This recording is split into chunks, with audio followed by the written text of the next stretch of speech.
भूले हैं रफ्ता रफ्ता मुद्दतों में उन्हें हम कि भूले हैं रफ्ता रफ्ता मुद्दतों में उन्हें हम अजी किश्तों में खुदकुशी का मज़ा कोई हमसे पूछे। राधे राधे, आपका फिर से स्वागत है मेरे चैनल पे वीना सिंह। तो दोस्तों, आपकी लाइफ में कोई ऐसा खास व्यक्ति है, ऐसी कोई खास वस्तु है, कोई ऐसा खास व्यक्ति, कोई ऐसा स्पेसिफिक व्यक्ति जो मतलब जिसको जिसको आप खो देने से बहुत डरते हो, जिससे आपको ये लगता है कि आप अगर ये आपकी ज़िंदगी में से चला गया तो आप इसके बिना रह नहीं पाओगे, जी नहीं पाओगे। तो आप ये सोचते हो मैं इसके बिना कैसे रहूँगी अगर ये चला गया तो। और अगर ये कहानी आपकी है तो मैं आप लोगों से एक ही रिक्वेस्ट करूँगी, एक ही गुजारिश करूँगी कि ये बात उसे भूले से भी कभी मत बताना कि आप उसके लिए क्या सोचते हो। आप उसके लिए क्या सोचते हो ये उसे कभी मत बताना कि आप उसे खोने से डरते हो, आप उससे दूर जाने से डरते हो। वरना यकीन मानिए वो इंसान आपको जीने नहीं देगा। जिस दिन उस इंसान को ये पता लगेगा कि आप उसके बिना नहीं रह सकते, वो आपको जीने नहीं देगा। और इन शब्दों के पीछे जो दर्द है ना, वो दर्द सिर्फ वही इंसान समझ पाएगा जो इस दर्द को पहले जी चुका है, जो इस दर्द को पहले झेल चुका है। बड़ी कॉमन सी बात है, कॉमन सा एक सवाल है कि जो हर कोई पूछता है कि हम अपने रिश्ते में 100% देते हैं, देती हूँ या देता है, हम 100% देते हैं, फिर भी हमारा रिश्ता पूरी ईमानदारी के साथ जब हम निभाते जाते हैं, जब हम पूरी तरह से उसमें पूर्णतः समर्पित होते हैं, उसके बाद भी मेरा रिश्ता क्यों नहीं चलता, क्यों नहीं टिकता। तो आज उसी पर मैं आपको 4 ऐसे पॉइंट बताऊंगी उसके जो कहीं ना कहीं हमारे रिश्तों को ख़राब बनाते हैं। तो उन्हीं 4 कारणों पे हम आज चर्चा करेंगे। सबसे पहला कारण मेरा सोल कॉन्ट्रैक्ट। जो मतलब सोल कॉन्ट्रैक्ट मतलब आत्मा का संबंध। जैसे कि हमें अध्यात्म सिखाता है कि हमारी जो आत्मा का एक सोल कॉन्ट्रैक्ट होता है ना, और उसी आधार पर उसी आधार पर हम ये तय करते हैं कि इस जीवन में हम किससे मिलेंगे, किससे कितने कितने लोगों के साथ हमारा कांटेक्ट बनेगा, कितने लोग हमसे बिछड़ेंगे, कौन कौन हमारी ज़िंदगी में आएगा, यानी हम किस किस के संपर्क में आएंगे, किसके साथ जुड़ेंगे, किसके साथ हमारा लेन देन रहेगा हमारा। और उन्हीं आत्मा से हम जुड़कर अपनी जीवन में आगे बढ़ेंगे। अपनी लाइफ के कुछ पल यादगार बनाएंगे, अपनी उसी सोल कॉन्ट्रैक्ट के बिहाफ पर हम कुछ लेसन सीखेंगे, अपनी ज़िंदगी के कुछ संघर्ष में आगे बढ़ते हुए हम अपने आप को समझेंगे। तो ये जो सोल कॉन्ट्रैक्ट होता है ना, सोल कॉन्ट्रैक्ट जो होता है हमारा, वो हमें एक कुछ सिखा के भी जाता है, कुछ तजुर्बे भी लाता है और कुछ हमें अच्छी यादें भी बनाता है। तो अगर इस चैनल की ही मैं बात करूं तो मेरी ये वीडियो लाखों करोड़ों लोगों के पास जाएगी, लेकिन वो इसे स्किप कर देंगे, वो इसे नहीं देखेंगे। लेकिन मेरा आप लोगों के साथ एक आत्मा का संबंध है, सोल कॉन्ट्रैक्ट है।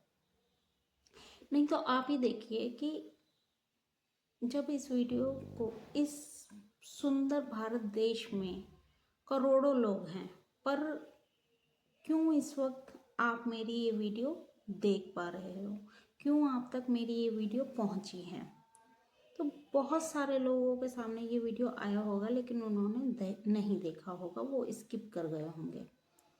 तो यहाँ पे जिसके साथ मेरा आत्म सोल कांटेक्ट है, वही इस वीडियो को देखेंगे, करेक्ट भी करेंगे, और फ्यूचर में क्या पता हम उनसे मुलाकात भी कर लें, या फिर हम बात भी कर लें, कुछ भी हो सकता है। तो जो हमारा जीवन है ना, वो सोल कांटेक्ट के आधार पर हुआ है। तो किसी भी रिश्ते के टूटने पर ना हमें टूटना नहीं है, बल्कि हमें उस रिश्ते से सीखना है कि हमने इस रिश्ते से क्या सीखा। नंबर 2, हमारा जो दूसरा कारण है, वो है सेल्फ इमेज और सेल्फ टॉक। सेल्फ इमेज मतलब, सेल्फ टॉक मतलब हमारी आत्म छवि क्या है और हमारा आत्म संवाद क्या है। हम लोगों से और स्वयं से अपनी लाइफ के बारे में और रिश्तों के बारे में कैसे बात करते हैं, क्या बात करते हैं, ये हमारा होता है सेल्फ इमेज और सेल्फ टॉक। अब मान लीजिए, जैसे मैं अपनी लाइफ का उदाहरण देती हूँ आपको, कि मैं बहुत सारे लोगों के संपर्क में आई और मैंने ये ऑब्जर्व किया कि वो एक विक्टिम मेंटेलिटी में जी रहे हैं। जैसे कि कभी हमारा रिश्ता 5, 15, 10, 20 साल पहले कोई रिश्ता हमारा टूटा होता है, या कोई हमारा काम बिगड़ गया होता है, तो हम उसी बात को बार बार दोहराते रहते हैं कि मेरे प्यार की कहीं कदर नहीं की जाती, मैं किसी के प्यार के लायक नहीं हूँ, मैं किसी के साथ अच्छे से रह नहीं सकती, या कोई मेरे साथ अच्छे से रह नहीं सकता, मैं अपने रिश्ते में 100% देती हूँ या देता हूँ। हम जो कहानी खुद से बार बार दोहराते हैं, तो हम कहीं ना कहीं यूनिवर्स को, हम पूरे ब्रह्मांड को ये संकेत दे रहे होते हैं कि ये हमारी लाइफ में दोबारा घटित हो। इसीलिए हमारे जीवन में कई बार ऐसे लोग आते हैं जो हमारे प्यार की कदर नहीं करेंगे। इसीलिए ये बहुत आवश्यक है कि हम लोगों से सेल्फ टॉक कैसे कर रहे हैं। हमें हमेशा सकारात्मक रहना है, चाहे हमारे प्यार की किसी को कदर हो या ना हो, लेकिन हमें हमेशा सकारात्मक, हमें अच्छा ही सोचना है। एग्जाम्पल, यहाँ भी चलिए मैं अपनी लाइफ से जुड़ा एक एग्जाम्पल देती हूँ। मेरी लाइफ में बहुत अच्छे अच्छे लोग आए, और हो सकता है कि जिनकी लाइफ में मैं हूँ वो भी मुझे इसी तरह से समझते हो, जो मुझे खोने से डरते थे और जिन्हें मैं खोने से डरती थी। लेकिन जहाँ पे, और जब हम किसी को खोने से डरते हैं ना, तो वहाँ पे वो रिश्ता मोह होता है। तो जहाँ पे मोह का रिश्ता होता है ना, वो आज नहीं तो कल टूट ही जाएगा। यदि आप किसी भी रिश्ते में लंबे समय तक उसके साथ रहना चाहते हैं या उसके साथ हमेशा रहना चाहते हैं, तो आपको मोह त्यागना होगा। आपको समझना होगा कि हमें इस रिश्ते को खुला छोड़ देना है। हम हर रिश्ते को अपने हिसाब से नहीं चला सकते कि मैं ये चाहती हूँ तो सामने वाला ये करे, मैं ये चाहती हूँ, मैं ये चाहता हूँ तो सामने वाला ये करे। नहीं, ऐसा नहीं हो सकता। उसे खुला छोड़ दीजिए। आप प्यार कर रहे हैं, आप बात करना चाहते हैं, ठीक है, आप अपने आप में संपूर्ण रहिए, पूर्ण समर्पित रहिए उसके प्रति, लेकिन उससे इच्छा मत कीजिए।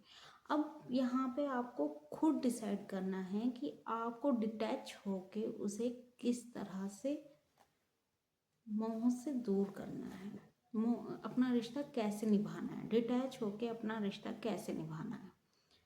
मैंने आपको पहले भी बताया है कि डिटैच मतलब छोड़ना। हमें हर चीज़ को छोड़ना नहीं है कि हाँ ठीक है जाओ, नहीं।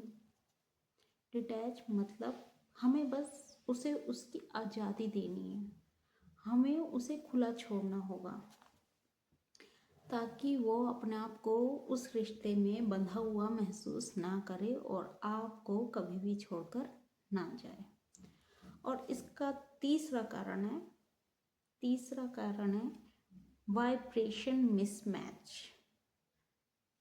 समझ रहे हैं आप?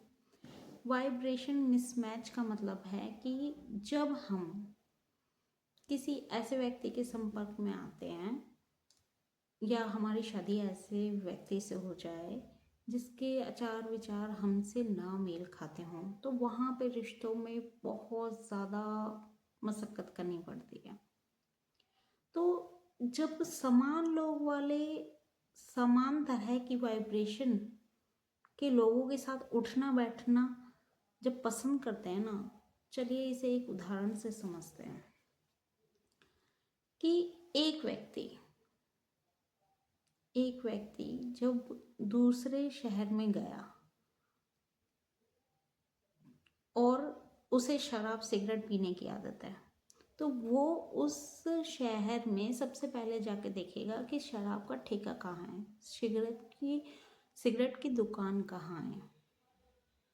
क्योंकि जिस व्यक्ति को नशा करने की आदत है, नशा करता है, तो वह व्यक्ति सबसे पहले शराब की दुकान और सिगरेट की खोज ही करेगा। लेकिन अगर कोई भक्त व्यक्ति है तो वह देखेगा कि इस पूरे परिसर में मंदिर कहाँ है। क्योंकि भक्त व्यक्ति हमेशा अपने आसपास ऐसे लोगों को ढूंढेगा जो उसी की तरह भक्ति करते हों, जो उसी की तरह पूजा पाठ करते हों, और वो मंदिर जाएगा तो देर सवेर कहीं ना कहीं उसे ऐसे लोगों से दोस्ती हो ही जाएगी जो उसके जैसी भक्ति करते हैं, उसके जैसी पूजा करते हैं। तो जब उसे ऐसे व्यक्ति मिलेंगे जो पूजा करते हैं, या शराबी को कोई ऐसा व्यक्ति मिलेगा जो उसी की तरह नशा करता है या उसी की तरह शराब पीता है, सिगरेट पीता है, तो देर सवेर शराबी व्यक्ति शराबी से ही मित्रता करेगा। तो सेम ये है कि एक भक्त व्यक्ति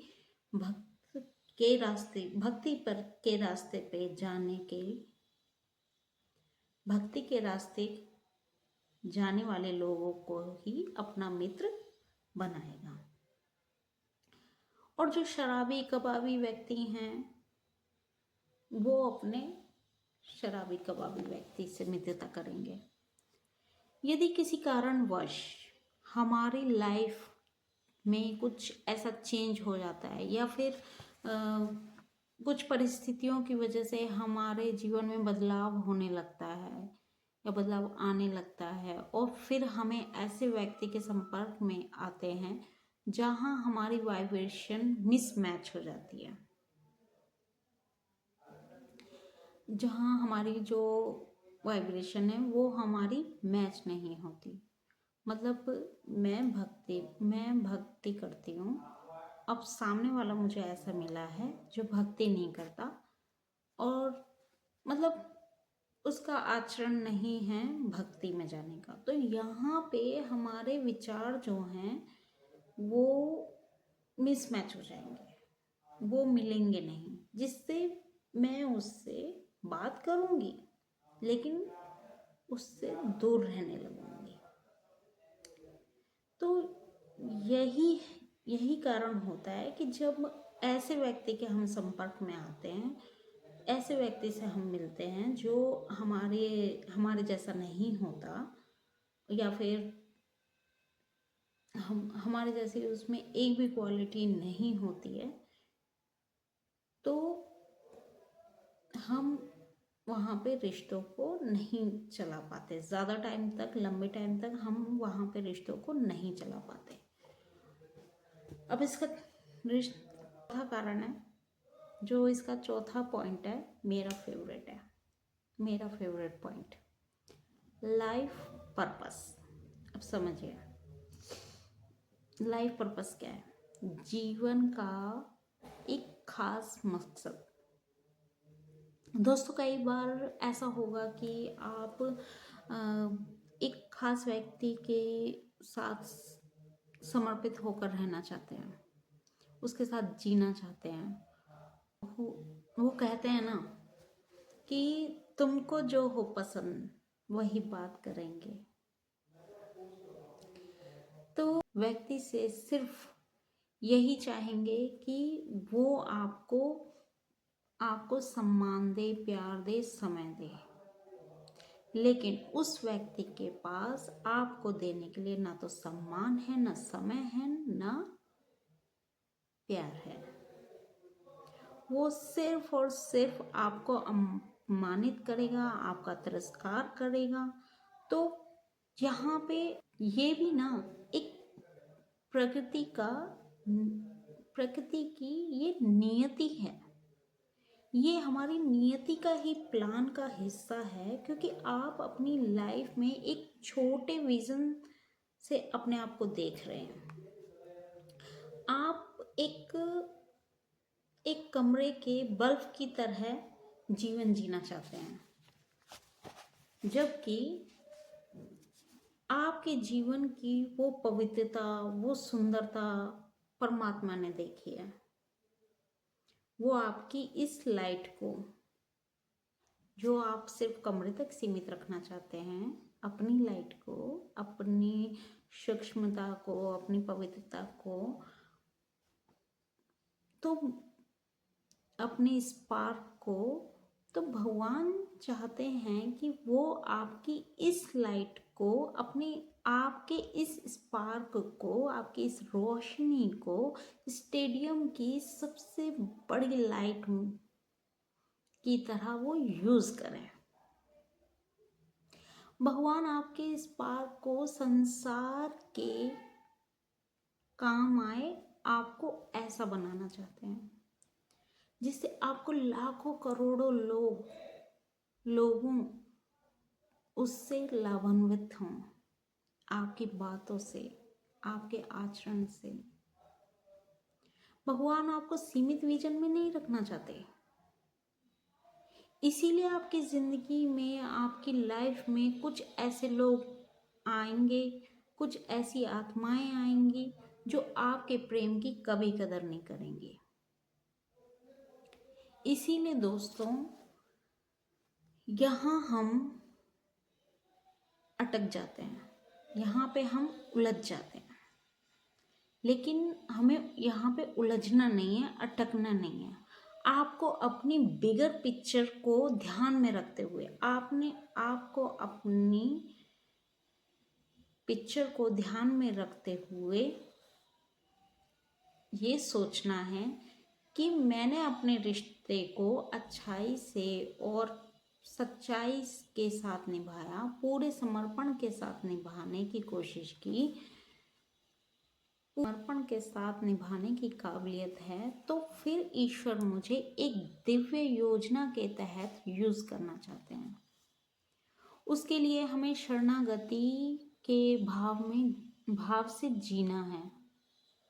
और फिर आप देखेंगे कि आप एक व्यक्ति से प्यार, सम्मान, समय के लिए तरस रहे थे, यहाँ पूरा संसार आप पर प्यार लुटा रहा होगा।